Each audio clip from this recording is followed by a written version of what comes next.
அதுக்கப்புறம் மறுபடியும் ஃப்ளாஷ்பேக்கில் தான் தெரியும் கதை என்ன மேட்டர்ன்ட்டு. அவ திரும்பி பார்க்கறாகட்டும், இவன் இப்படி மறைஞ்சு இப்படி பார்க்கறாகட்டும், அப்போ இந்த மாதிரி மியூசிக் தான் வரும். அந்த லைட்டாக அந்த சாயில் இருக்கு, அந்த சாயில் தெரியுது. ஆனால் ஃபர்ஸ்ட் ஒன்று நீங்கள் போட்டு அனுப்பணும் பாரு, ஒன்றும் சொல்ல முடியல. அதுதான் இது. உன் முன்னாடி சாகுற பாக்கியத்தை கொடு.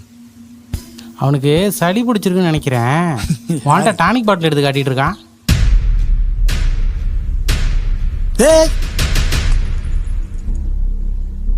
பைத்தியம். கொஞ்சமாச்சும் படிச்ச மாதிரி நடந்துக்கோமா, பைத்தியம் மாதிரி நடந்துக்காத. எனக்கு இவனை தான் பிடிச்சிருக்கு. பாரதி நீ போ, நான் பேசிக்கிறேன்.